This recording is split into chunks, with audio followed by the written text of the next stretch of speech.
IAS Thakur टेंडेंट सारा हिसाब किताब उन्हीं को ना देखना होता है। तो आपने भी मैं उनके कैंपस का बिल्डिंग बन रहा है ना, who's the head of PFCS? Tell me.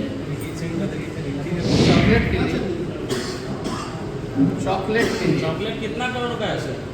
पता नहीं, आप छापा मरवाइए। रिटायर इंजीनियर क्या मरता है ना, मरवाई चॉकलेट जाता कहाँ कहाँ है? सब देखिए क्या क्या लोग। नमस्कार, न्यूज फॉर नेशन देख रहे हैं और मैं हूं आपके साथ रंजन सिंह। बिहार में महागठबंधन की सरकार बनते ही बड़ा खेला हुआ। इस खेले का खुलासा खुद तेजस्वी यादव ने किया। दरअसल 2022 में महागठबंधन की सरकार बनी, 17 महीने तक सरकार चली। उस दौरान स्वास्थ्य विभाग में कई बदलाव किए गए, कई डॉक्टरों के ऊपर कार्रवाई की गई थी।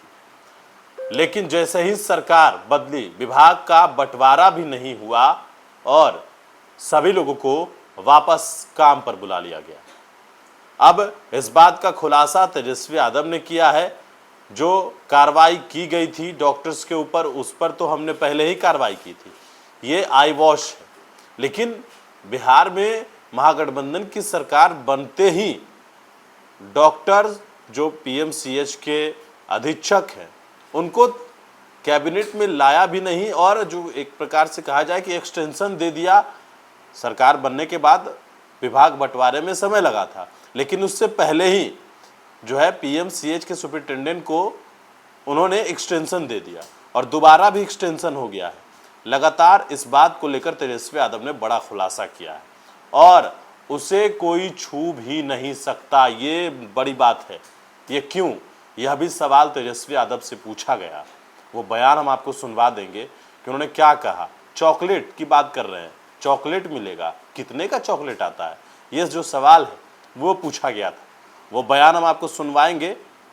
वो बयान आपने सुना नहीं होगा किस प्रकार से तेजस्वी यादव ने कहा, क्योंकि वो कह रहे हैं कि पीएमसीएच का जब तक निर्माण कार्य चल रहा है तब तक उस सुपरिटेंडेंट को नहीं हटाया जा सकता। कारण क्या वो इंजीनियर हैं? इन्हीं से यह सवाल पूछा गया। उन्होंने कहा कि चॉकलेट की बात है, कौन सी चॉकलेट की बात है और वो कैसी चॉकलेट है जो सुपरिटेंडेंट वहां से हट नहीं सकते, कितने करोड़ की चॉकलेट है, ये सवाल। देखिए वो बयान आप पहले टेंडेंट सारा हिसाब किताब उन्हीं को ना देखना होता है। तो आपने भी मैं उनके कैंपस का बिल्डिंग बन रहा है ना, who's the head of PFCS? Tell me. वो इंजीनियरिंग के लिए दिया गया है, किसने दिया गया? अब आप तो होशियार हैं। हाँ, चॉकलेट के लिए, चॉकलेट के लिए चॉकलेट कितना करोड़ का है सर? पता नहीं, आप छापा मरवाइए। रिटायर इंजीनियर क्या मरता है ना, मरवाई। चॉकलेट जाता कहाँ कहाँ है? सब देखिए क्या क्या लोग। सुना आपने उस बयान को।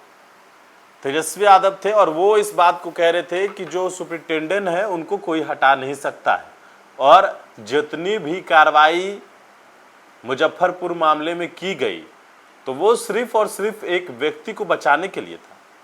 आईएएस ठाकुर को बचाने के लिए ये पूरा जो है वो षड्यंत्र रचा गया है और जिस डॉक्टर के ऊपर उन्होंने कार्रवाई की है उस पर पहले से कार्रवाई हुई थी। बड़ी बात यह है। लेकिन वो बयान आपने सुना है किस तरीके से महागठबंधन की सरकार बनने के बाद और जो मेडिकल सुपरिटेंडेंट है वो जब तक नहीं हटेंगे तब तक वो काम चलता रहेगा। पीएमसीएच में जो दुनिया का दूसरा सबसे बड़ा अस्पताल बन रहा है और मेडिकल सुपरिटेंडेंट जो हैं पीएमसीएच के, वो वहाँ से हटाए नहीं जा सकते। देखिए एक पूरा ट्वीट भी तेजस्वी यादव ने किया है। मुख्यमंत्री और स्वास्थ्य मंत्री के साथ मिलकर डीके टैक्स के खोजकर्ता, रिटायर्ड अधिकारी एवं रिटायर्ड अस्पताल अधीक्षक ने मिलकर पीएमसीएच को शमशान बना दिया है। पीएमसीएच के अधीक्षक आईएएस ठाकुर 31 जनवरी 2024 को रिटायर्ड होने वाले थे। 28 जनवरी को महागठबंधन की सरकार गई और नई सरकार बनी 31 जनवरी को। कोई भी स्वास्थ्य मंत्री नहीं थे। मुख्यमंत्री नीतीश कुमार ने स्वयं इनके विधि विस्तार की संचिका पर हस्ताक्षर किए। फिर बाद में कैबिनेट में इसे लाया गया। जनवरी 2025 में फिर इन्हें अवधि विस्तारित दिया गया। दरअसल पीएमसीएच के नव निर्माण पर 5,000 करोड़ खर्च होने हैं, तब तक इसका निर्माण चलेगा। यही व्यक्ति अधीक्षक रहेंगे। मुख्यमंत्री की भी औकात नहीं है कि इसे हटा सके, क्योंकि जिस डीके टैक्स गैंग की बदौलत ये पद पर हैं, वो लॉबी सीएम से भी अधिक पावरफुल है। ये रिटायर्ड डॉक्टर हैं, कोई अभियंता तो नहीं जो बिल्डिंग बनवाएंगे, लेकिन दूसरे गोपनीय मामलों के विशेषज्ञ हैं। नकारे रिटायर्ड अस्पताल अधीक्षक के रहते यहाँ मरीजों को कभी बेड उपलब्ध नहीं होता, चिकित्सक उपस्थिति नहीं रहते, काउंटर पर दवाएं नहीं मिलती, टेस्ट अस्पताल में होते नहीं, मरीज को डॉक्टर के निजी क्लिनिक भेजने और बाहर से महंगी जांच करवाने के लिए कहा जाता है। रिटायर्ड अधीक्षक के अधिकांश परिजन इसी अस्पताल में कार्यरत हैं। पूरी स्वास्थ्य व्यवस्था में कहीं कोई पारदर्शिता नहीं है। स्वास्थ्य मंत्री अमंगल पांडे प्रदेश के मंत्री कम और पश्चिम बंगाल के बीजेपी प्रभारी रहने के नाते वहां के नेता प्रतिपक्ष अधिक प्रतीत होते हैं। मंगल पांडे ने समूची स्वास्थ्य व्यवस्था को बर्बाद कर दिया है। इंजीनियरिंग और अन्य विभागों में मुख्यमंत्री नीतीश कुमार जी ने डीके टैक्स गैंग के सहयोग से रिटायर्ड अधिकारियों को शीर्ष पर बैठा रखा है, ताकि खजाने को निडरता से लूट सके। विगत दिनों में भवन निर्माण विभाग के रिटायर्ड मुख्य अभियंता के घर छापे में 11 करोड़ नगद राशि मिली थी। आज तक के इतिहास में बिहार में इतनी राशि कहीं बरामद नहीं हुई। नीतीश कुमार ईमानदार बनने का स्वांग रचते हैं, लेकिन ऐसे रिटायर्ड अधिकारी डीके टैक्स और भूंजा पार्टी के मार्फत ही उन्हें बिहार में भ्रष्टाचार की बाढ़ ला रखी है। रिटायर्ड अधिकारी भूंजा पार्टी मिलकर बिहार को दीमक की तरह खोखला कर चुके हैं। प्रदेश हित में इन लुटेरों को हटाना अति आवश्यक है। तेजस्वी यादव ने यह पूरी बात को कहा है। वो बयान आप सुन रहे थे, वो बयान भी हम आपको सुनवा देते हैं फिर से एक बार। चॉकलेट का मामला है, कितने करोड़ का चॉकलेट,